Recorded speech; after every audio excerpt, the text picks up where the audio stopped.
नमस्कार। आप सभी का आपके अपने ज्योतिष अध्ययन में बहुत-बहुत स्वागत है। मैं रीना अग्निहोत्री आपसे एक रिक्वेस्ट करती हूँ कि प्लीज़ वीडियो को पूरा देखें एंड लाइक एंड सब्सक्राइब ज़रूर करें।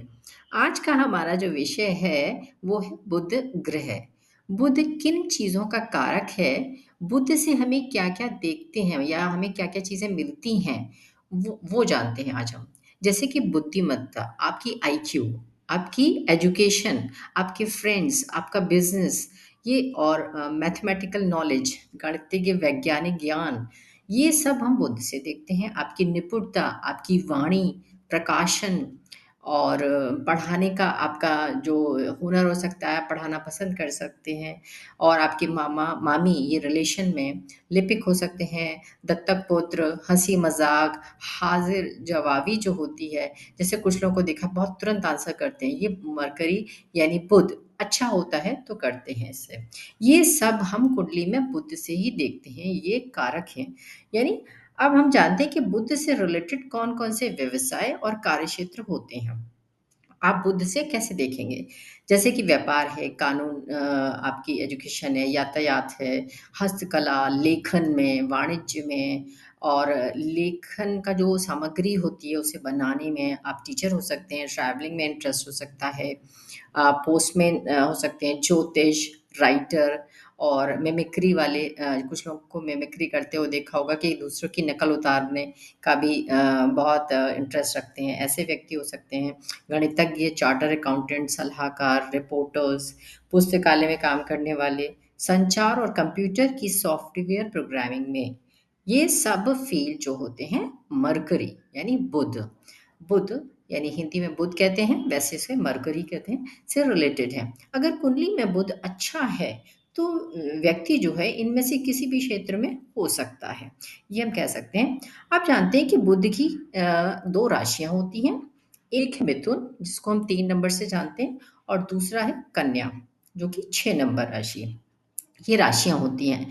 बुध जो होते हैं उच्च के होते हैं और बुध की नीच राशि जो होती है वो मीन राशि होती है, गुरु की राशि। ये इसमें नीच के होते हैं, गुरु की राशि में नीच के होते हैं।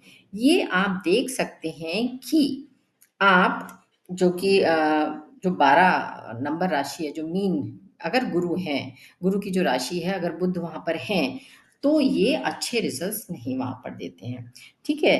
तो आप उच्च और नीच को आप पहले जान सकते हैं कि वो किसमें उच्च और किसमें नीच होते हैं। अब हम जानते हैं कि एक चीज़ और कि इनका जो भाग्य रत्न होता है वो होता है पन्ना, जो कि ग्रीन कलर का होता है और इनका जो रंग होता है बुध का वो होता है हरा रंग। आप ये जानते हैं कि बुध कैसे और कहाँ और क्या-क्या चीज़ें मिल सकती हैं और उसके अलावा हम ये देखते हैं कि विभिन्न भावों में बुध का क्या रिज़ल्ट होता है। जैसे कि कुंडली में हम भाव देखेंगे कि पहले से लेके 12वें भाव में आपके किस भाव में बुध क्या रिज़ल्ट देते हैं, वो देखते हैं। अभी हम राशि नहीं देख रहे, ओनली केवल भाव देख रहे हैं। हम वहाँ पे नंबर्स की बात नहीं कर रहे कि किस नंबर में, हम भाव देखेंगे कि पहले भाव में या द्वितीय भाव में, वो देखते हैं। जैसे फॉर एग्ज़ाम्पल फर्स्ट हाउस में अगर बुध हैं, प्रथम भाव, तो यहाँ पे इनको दिशा बल प्राप्त होता है। तो व्यक्ति जो है थोड़ा-सा अशांत लेकिन दिमागी रूप से बहुत ही सक्रिय रहता है। उसके थॉट हमेशा चलते रहते हैं, मन में विचार। विवेकी होता है, सोच-विचार करने वाला, अधिक बोलने वाला और यहाँ तक कि तार्किक हो सकता है और उसका जो मज़ाकिया बिहेवियर हो सकता है, वाक्पटुता भी हो सकती है। ये फर्स्ट हाउस में अगर बुध हैं तो। अब आते हैं हम अपने सेकंड हाउस यानी द्वितीय भाव पे। वाक्पटुता तो होती ही है, धन अर्जित करने का भी इसमें बहुत इंटरेस्ट होता है, बहुत अच्छे से धन अर्जित करता है और अगर थर्ड हाउस में है बुध, तो उस व्यक्ति को यात्राओं का बहुत शौक होता है, अच्छी वाणी हो सकती है, प्रसन्न स्थिति हो सकती है और उसकी राइटिंग बहुत ही सुंदर हो सकती है। वो जो लिखेगा वो बहुत ही नीट एंड क्लीन बहुत ही सुंदर राइटिंग होती है, अगर थर्ड हाउस में बुध है तो। अब हम आते हैं चतुर्थ भाव यानी फोर्थ हाउस में। अगर बुध फोर्थ हाउस में है तो आपका निवास स्थान का जो है कि उसका क्या होता है कि वो आप व्यक्ति जो है बार-बार अपने जो घर है वो चेंज करता है। वो बार-बार उसको चेंज करना पड़ता है, उसकी अच्छी हेल्थ होती है, शिक्षा के कार्यों में भी उसको अच्छी खासी सफलता मिलती है और अगर फिफ्थ हाउस में है, जैसे फिफ्थ हाउस इसको पांचवा भाव, यहाँ पे आदमी क्रिएटिव होता है, उसकी संकीर्ण बुद्धि लेकिन होती है, आदर मिलता है उसको, प्रसिद्धि मिलती है, बुद्धिमान भी होता है, उसकी संतति के लिए ज्यादा अच्छा नहीं होता है। फिर हम आते हैं अपने छठे भाव पर। सिक्स हाउस हमारे रोग रूप ऋण का होता है।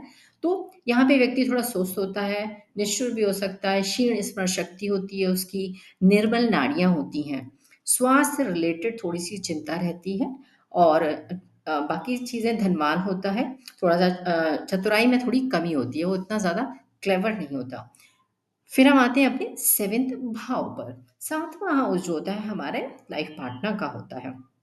तो यहाँ पे जब बुध होते हैं, तो आपका जो पुष्ट मानसिक संबंध हो सकता है।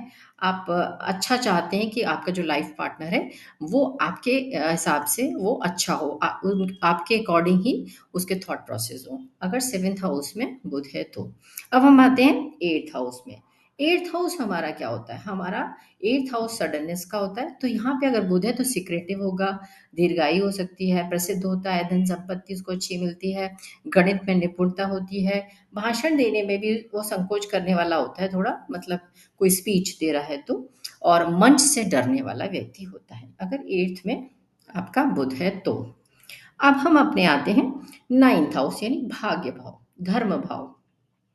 अगर यहाँ पे बुध होता है तो धार्मिक दर्शन शास्त्र में इंटरेस्ट रखने वाला, राजनीति और विदेशी कल्चर में इंटरेस्ट रखने वाला, विदेशों में पढ़ाई करने वाला भी हो सकता है, परोपकारी कार्य करने वाला भी व्यक्ति हो सकता है। नेक्स्ट है टेंथ हाउस। टेंथ हाउस हमारा कर्म भाव है।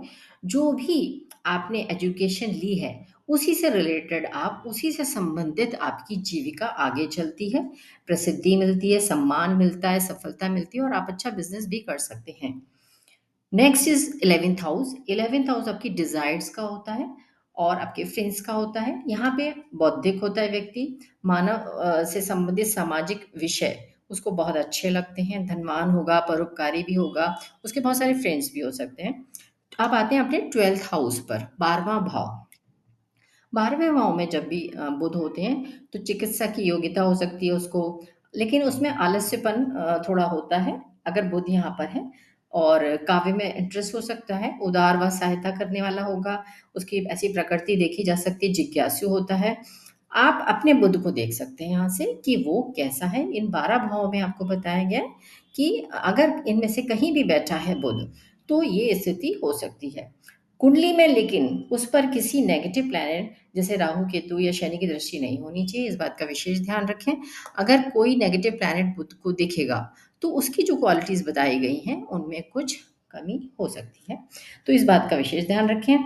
परिणाम में क्या हो जाएगा, कुछ अंतर जरूर आ जाएगा। अगर कोई बैठ भी गया है, बाई चांस दृष्टि नहीं है तो कोई प्लैनेट नेगेटिव उसके साथ बैठा है तो भी उसके रिजल्ट्स में थोड़ा सा चेंज हो जाएगा।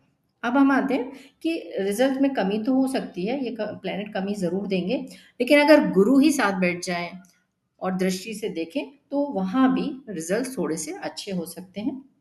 यानी रिजल्ट्स में जो चीज़ बताई गई है उसमें चेंज होगा, अच्छा और बुरा हो सकता है अकॉर्डिंग टू प्लैनेट।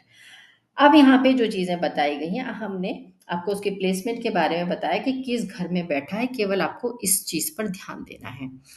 फिर आपका एक चीज और कि अगर विभिन्न लग्नों के लिए बुध का स्वभाव जो है वो कैसा होता है, आप यहाँ पर ये अच्छे से जान लीजिए कि आपकी कौन सी लग्न है। लग्न यानी जो फर्स्ट आपका जो हाउस होता है वहां पे जो नंबर लिखा है वो आपकी लग्न है। तो फॉर एग्जाम्पल अगर मेष लग्न है, नंबर 1 लिखा है, तो आपका मेष लग्न है, तो यहाँ पे बुध क्या है, इस लग्न के लिए अशुभ है। अगर लग्न टॉरस है यानी वृष, सेकंड नंबर, तो यहाँ पे शुभ हैं बुध, क्योंकि इनके हाउसेस देखे जाते हैं कि किस किस में इनकी लॉर्डशिप है, कौन कौन से हाउसेस को इनकी लॉर्डशिप मिली है, बाकी राशियां कहाँ पर हैं, उस हिसाब से इसको जज किया जाता है। अब आते हैं तीसरा नंबर मिथुन। मिथुन में ये शुभ होते हैं, 3 नंबर अगर लग्न है तो। कर्क लग्न में ये अशुभ होते हैं, ऐसे ही सिंह लग्न में यहाँ पे अशुभ होंगे, और कन्या लग्न में ये शुभ होते हैं, तुला लग्न में भी शुभ होते हैं, वृश्चिक यानी 8 नंबर की मंगल की लग्न होती है, इसमें अशुभ होते हैं। और 9 नंबर की धनु लग्न होती है, इसमें शुभ होते हैं। इसी तरह से मकर शनि की लग्न होती है, इसमें शुभ होते हैं। और कुंभ में अशुभ होते हैं। और लास्ट है हमारा मीन, इसमें क्या होते हैं, शुभ होते हैं अगर मीन लग्न है तो यहाँ पर आपके लग्नों के बारे में कि विभिन्न लग्नों के लिए बुध का जो स्वभाव है वो कैसा होता है, बुध कैसा रिजल्ट देते हैं इन लग्नों के लिए, आपको 1 से 12 तक के बताए गए हैं। आई होप आपको बुध के बारे में बहुत अच्छे से समझ आया होगा। अगर कुछ चीज़ों में अगर आपको डाउट है तो आप टेक्स्ट कर सकते हैं, आप पूछ सकते हैं। और थैंक यू सो मच। अगर आपको अच्छा लगा हो तो प्लीज़ लाइक एंड सब्सक्राइब ज़रूर कीजिए। Thank you so much.